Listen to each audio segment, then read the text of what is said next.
말씀은 이사야서 23장 1절에서 18절 말씀입니다. 이사야서 23장 1절에서 18절 말씀 함께 보시도록 하겠습니다. 함께 봉독하겠습니다. 두로에 관한 경고라. 다시스의 베드라, 너희는 슬피 부르짖을지어다. 두로가 황무하여 집이 없고 들어갈 곳도 없으며 이 소식이 기띔 땅에서부터 그들에게 전파되었음이라. 바다에 왕래하는 시돈 상인들로 말미암아 부유하게 된 너희 해변 주민들아, 잠잠하라. 시월의 곡식 곧 나일의 추수를 큰 물로 수송하여 드렸으니 열국의 시장이 되었도다. 시돈이여, 너는 부끄러워할지어다. 대저 바다 곧 바다의 요새가 말하기를, 나는 산고를 겪지 못하였으며 출산하지 못하였으며 청년들을 양육하지도 못하였으며 자녀들을 생육하지도 못하였다 하였음이라. 그 소식이 애굽에 이르면 그들이 두로의 소식으로 말미암아 고통받으리로다. 너희는 다시스로 건너갈지어다. 해변 주민아, 너희는 슬피 부르짖을지어다. 이것이 옛날에 건설된 너희 희락의 성, 곧 그 백성이 자기 발로 먼 지방까지 가서 머물던 성읍이냐. 멜류관을 씌우던 자요, 그 상인들은 고관들이요, 그 무역상들은 세상의 존귀한 자들이었던 두루에 대하여 누가 이 일을 정하였느냐. 만군의 여호와께서 그것을 정하신 것이라. 모든 누리던 영화를 욕되게 하시며 세상의 모든 교만하던 자가 멸시를 받게 하려 하심이라. 딸 다시스여, 나일같이 너희 땅에 넘칠지어다. 너를 속박함이 다시는 없으리라. 여호와께서 바다 위에 그의 손을 펴사 열방을 흔드시며 여호와께서 가나안에 대하여 명령을 내려 그 견고하던 성들을 무너뜨리게 하시고 이르시되, 너 학대받은 처녀 딸 시도나, 내게 다시는 희락이 없으리니 일어나 기띔으로 건너가라. 거기서도 내가 평안을 얻지 못하리라 하셨느니라. 갈대아 사람의 땅을 보라. 그 백성이 없어졌나니 곧 아수르 사람이 그곳을 들짐승이 사는 곳이 되게 하였으되 그들이 망대를 세우고 궁전을 헐어 황무하게 하였느니라. 다시스의 베드라, 너희는 슬피 부르짖으라. 너희의 견고한 성이 파괴되었느니라. 그날부터 두로가 한 왕의 연한같이 70년 동안 잊어버린 바 되었다가 70년이 찬 후에 두로는 기생의 노래같이 될 것이라. 잊어버린 바 되었던 너 음녀여, 수금을 가지고 성읍에 두루 다니며 기묘한 곡조로 많은 노래를 불러서 너를 다시 기억하게 하라 하였느니라. 70년이 찬 후에 여호와께서 두로를 돌보시리니 그가 다시 값을 받고 지면에 있는 열방과 음행을 행할 것이며 그 무역한 것과 이익을 거룩히 여호와께 돌리고 간직하거나 쌓아두지 아니하리니 그 무역한 것이 여호와 앞에 사는 자가 배불리 먹을 양식, 잘 입을 옷감이 되리라. 아멘. 계속해서 이사야서의 말씀을 살펴보고 있습니다. 오늘 말씀은 두로와 시돈을 향한 하나님의 심판의 말씀입니다. 이사야 선지자는 계속해서 심판의 말씀을 선포하고 있습니다. 하나님을 경외하지 않고 하나님의 말씀을 순종하지 않고 하나님의 말씀을 경솔히 여겼던 자들, 그 자들에게 하나님의 말씀은 하나님의 심판의 말씀이 임하게 됩니다. 오늘 말씀에서는 이 두로에 대한 심판을 보면서 두로에 임했던 그 심판, 하나님이 어떤 나라를 심판하시고 그리고 그 나라는 어떤 반응을 보였고 또 우리는 어떤 반응을 보여야 하는지를 한번 생각해 보도록 하겠습니다. 두로는 고대 근동의 무역의 중심지였습니다. 두로와 시도는 바다 근처, 바다를 끼고 있는 도시였기 때문에 그 지리적인 요점, 이점을 통하여서 무역이 발달되게 되었습니다. 3절의 말씀을 통하여서 알 수 있듯이 시올의 곡식 곧 나일의 추수를 큰 물로 수송하여 드렸으니 열국의 시장이 되었도다. 이 말씀을 통해 알 수 있듯이 시올의 곡식 곧 나일의 추수, 이 말은 애국과 무역을 했다는 말이죠. 애국뿐만 아니라 여러 나라들과 큰 나라들, 부국한 나라들과 무역을 통하여서 시돈은 많은 부를 축적하였습니다. 자연스럽게 이 많은 돈을 모으고 또 무역이 발달하다 보니 그들의 삶은 풍요롭고 부요해지다 보니 자연스럽게 죄악이 가득하게 되었던 것입니다. 그 땅에서 많은 나라들이 모이게 되고 각국에서 섬기던 우상 숭배와 그리고 각국에서 섬기는 잘못된 것들, 음란한 문화들, 이런 것들이 함께 모여서 이 도시가 아주 악한 도시가 되었던 것입니다. 그 땅을 향하여서 하나님은 심판을 선포하고 있습니다. 사랑하는 성도 여러분, 이 말씀을 통해서 우리가 생각해 볼 것은요, 부유한 것이 그리고 잘 살게 되는 것이 그렇게 우리에게 무조건 좋은 것은 아니다라는 것이죠. 물론 가난한 것은 우리가 극복해야 할 장애물입니다. 가난이 축복이라고 말할 수는 무조건 말할 수는 없는 것이죠. 때로는 하나님이 가난을 통하여서 성장하게 하시고 우리에게 깨닫게 하시는 것들이 많이 있고 그런 면에서 축복이라고 볼 수는 있지만 가난 그 자체를 놓고 우리는 당연히 여겨서 될 것은 아닙니다. 우리가 가난에서 어려움을 겪고 있다면 그것을 극복하기 위해서 우리는 노력하고 하나님께 기도하며 나아가야 하는 것이 맞죠. 하지만 그렇다고 우리나라가 잘 살게 되기만을 바라며 그것이 하나님의 축복인 것으로만 착각하며 살아갈 필요는 없다는 것입니다. 왜냐하면 그것은 때로는 타락의 길로 우리를 이끌기 때문입니다. 우리가 세계의 역사를 통해서도 알 수 있지 않습니까? 하나님이 물질적인 축복을 주셨더니 그 나라들이 다 어떻게 됩니까? 그 나라들이 하나님 앞에서 잘 살아가는 것이 아니라 오히려 넘어지는 나라들을 참 많이 보게 됩니다. 물론 다른 나라뿐만 아니라 우리나라도 그러합니다. 우리나라가 못 살던 시절 우리나라는 순수한 마음으로 하나님을 바라보았습니다. 선교사들이 전하였던 그 복음을 가지고 순수한 마음으로 하나님께 나아갔습니다. 하나님이 우리가 이로 말로 다 할 수 없는 우리에게 축복을 주셨지만 우리는 과거의 영성에 비해서 참으로 부끄러운 모습을 지금 우리는 가지고 있습니다. 과거와는 비교할 수 없는 그 부를 가지게 되었지만 우리의 영적인 모습들은 그렇지 않음을 보게 되는 것이죠. 이것을 통해서 우리가 잘 살게 되는 것이 그저 하나님이 주시는 최고의 축복이고 우리가 가장 우선시해야 될 복은 아니다라는 것을 오늘 말씀을 통해서 깨달을 수 있는 것입니다. 그리고 더 나아가서 잘 살게 되는 것, 이 부유해지는 것은 우리가 경계해야 될 하나님의 복이라는 것을 또한 생각해 보아야 하는 것이죠. 참으로 잘 살게 되는 것, 우리 모두가 갈망하는 것 아닙니까? 돈을 많이 버는 것, 물질적으로 풍요로워지는 것, 누가 그것을 싫어하겠습니까? 하지만 그렇게 되는 삶은 죄의 유혹에 많이 노출된다는 것을 우리는 늘 기억해야 합니다. 그러므로 우리는 우리의 삶에 감사할 필요가 있습니다. 나의 삶이 때로는 부요하며 풍요롭지 못할지라도 그것 자체도 하나님 주시는 은혜가 있음을 우리는 생각해야 합니다. 이 두로와 시돈을 보면서 우리의 삶이 그렇게 딱히 남들에게 내세울 것은 없지만 그러나 부족함 없이 하루하루 살아갈 수 있도록 하여 주시는 것, 그것 자체도 하나님의 축복이죠.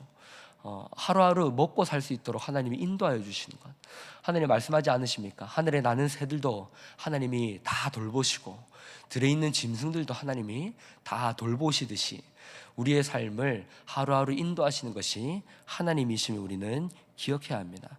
그러므로 때로는 이 두로와 시돈만큼 풍요롭지 못한 삶을 살아가지만 우리의 삶을 돌보시는 하나님께 감사하며 우리는 그런 감사의 삶을 살아가야 하는 것이죠. 두로와 시돈은 자신들의 이 부요함을 통하여서 하나님을 찬양하는 것이 아니라 하나님을 알아가는 것이 아니라 그들은 교만한 삶을 살았고 하나님을 찾지 않는 잘못된 삶을 살았다는 것을 우리는 기억해야 합니다. 하나님은 이러한 자들을 심판하십니다. 8절과 9절을 보면 이런 말씀이 있습니다.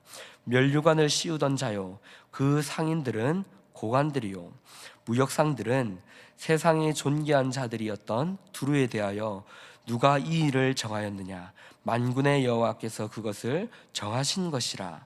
모든 누리던 영화를 욕되게 하시며 세상의 모든 교만한 자가 멸시를 받게 하려 하심이라. 사람들은 물어봅니다. 상인들은 고관들이요, 무역상들은 물어봅니다. 그러니까 다시 말해서 부를 누리던 무역을 통하여서 이 거래를 통하여서, 그리고 이 두로와 시돈 땅에서 재산을 많이 모았던 자들, 상인들은 이사야 선지자 이 선포에 대해서 물어봅니다.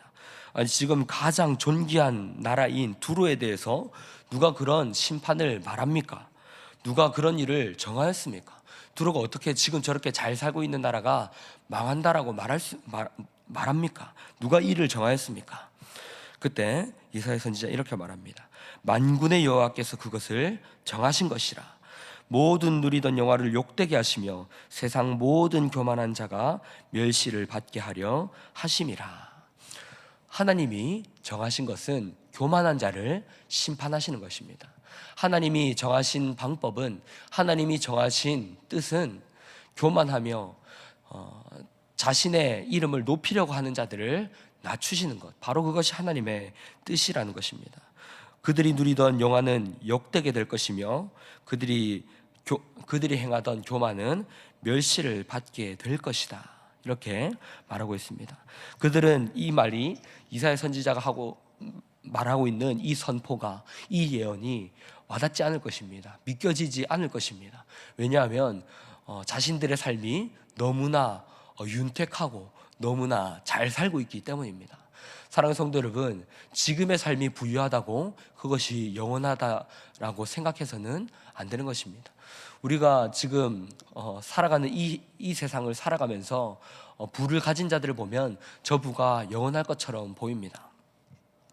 우리나라의 재벌들, 그리고 위대한 기업을 이끌어가고 있는 총수들, 그 사람들의 삶을 보면서 그 사람들이 망할 것이라는 생각이 들지 않습니다. 또 뿐만 아니라 그 개인뿐만 아니라 위대한 나라들, 지금 세계를 주도하고 있는 미국, 그리고 중국, 러시아, 강대국들, 이런 나라들이 망할 것처럼 보이지 않습니다. 그러나 하나님은 말씀하십니다. 만군의 여호와께서 모든 것을 정하셨다. 그들이 누리던 모든 영화를 욕되게 하시며 세상의 모든 교만한 자가 멸시를 받게 하실 것이다. 사랑하는 성도 여러분, 우리는 이 말씀을 믿어야 합니다. 세상의 물질의 논리, 세상의 부의 논리를 믿는 것이 아니라, 그들의 능력을 가졌다고 해서, 그들이 그 힘을 가졌다고 해서 영원하며 그들이 세상 가운데에 자신의 목소리를 높이는 그 세상의 방법을 믿는 것이 아니라 하나님이 하시는 이 말씀을 우리는 믿어야 합니다. 교만한 자를 하나님께서 낮추실 것이다. 그들의 영광을 하나님께서는 멸시받게 할 것이다. 그러면 우리가 두려워해야 할 것은 무엇입니까? 세상의 권세자들이 아닙니다. 우리가 두려워해야 할 것은 하나님의 말씀입니다. 하나님의 말씀대로 내가 살고 있느냐, 그렇지 않느냐, 그것을 우리는 두려워해야 하는 것입니다. 물질이 있는 자들, 능력이 있는 자들이 하는 그 한마디 한마디 앞에 우리는 발발 떠는 것이 아니라, 내가 하나님 말씀 앞에 어떻게 살아가고 있느냐, 우리의 삶을 하나님 말씀 앞에 비추며 세우며 우리는 그 두려워할 것을 두려워해야 하는 것입니다. 우리가 두려워해야 할 것은 하나님의 말씀입니다. 이사야 선지자가 그 말씀을 선포할 때 상인들은 그 말씀을 의심했습니다. 믿지 않았습니다. 그 말씀이 이루어진다라고 생각하지 않았습니다. 그러나 우리는 역사의 결과를 알고 있습니다. 이 두로와 시돈은 어떻게 되었습니까? 다 망해서 없어졌습니다. 하나님은 그 두로를 향하여서도 은혜를 베푸십니다. 17절의 말씀을 보면 70년이 13절에서 18절의 전체 말씀을 보면 하나님이 그 땅을 향하여서도 70년 후에 그 두로를 회복시켜 주시겠다라고 말씀하고 있습니다. 그러나 그 두로는 어떻게 합니까? 여전히 70년이 지난 후에도 하나님의 심판이 끝나고 하나님이 회복을 허락하신 그 후에도 그들은 죄를 짓습니다. 그들은 세상 가운데 열방을 향하여 음란을 행합니다. 하나님은 그 땅을 향해서 다시 이제 어떻게 합니까? 그들이 이루었던 불을 거룩한 자들 하나님의 백성들에게 그들의 불을 옮겨갑니다. 그리고 그들을 심판합니다. 그리고 그들은 철저히 하나님 앞에서 심판을 받게 되고 세상에 그 두로의 명성은 사라지게 되는 것이죠. 사랑하는 성도 여러분, 말씀을 정리하도록 하겠습니다. 우리가 이 두로와 시돈의 심판을 통하여서 깨달아야 하는 것은 무엇입니까? 세상의 부귀영화를 우리는 따라가지 말아야 합니다. 우리의 가난들 극복해야 될 대상 물론 맞습니다. 하지만 우리가 궁극적으로 추구해야 될 것은 하나님의 뜻이며 하나님의 말씀입니다. 하나님이 축복해 주셔서 우리의 삶이 부유하며 윤택해졌다면 우리는 두로와 시돈과 같은 죄를 범하지 않도록 우리의 삶을 돌아보아야 합니다. 하나님은 교만한 자를 멸시하시며 하나님은 그들의 부를 언제든지 빼앗아 가시며 그들에게 심판하실 수 있는 존재라는 것을 우리는 기억해야 합니다. 그러므로 우리는 하루하루 살아가게 하시는 그 하나님의 은혜에 감사하면서 다른 것을 바라는 것이 아니라요, 하루하루 살아갈 수 있도록 이끌어 주시며 인도하여 주시는 그 하나님에 감사하면서 오늘 하루도 하나님의 나라가 내 삶 가운데 임할 수 있도록 기도하는 것, 그것이 우리가 가장 먼저 구해야 할 것입니다. 하나님은 말씀하셨습니다. 먼저 그의 나라와 그의 의를 구하라. 그리하면 그 모든 것을 하나님께서 채워 주시리라고 약속해 주셨습니다.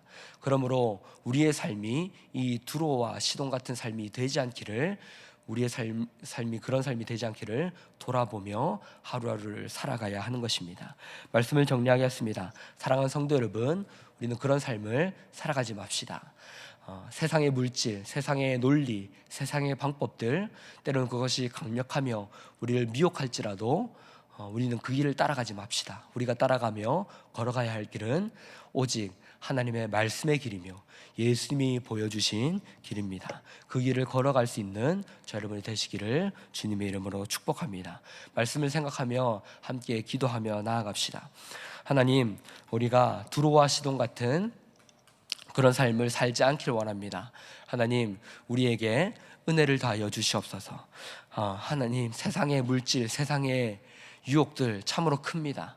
그러나 우리가 그 유혹 가운데 넘어지지 않게 하여 주시옵소서. 하나님의 은혜를 다하여 주시고 하나님의 그 뜻을 가장 먼저 최우선 순위에 올려놓으며 먼저 그의 나라와 그의 의를 구하며 나아가게 하여 주시옵소서. 오직 하나님만을 바라보는 삶이 되게 하여 주시옵소서.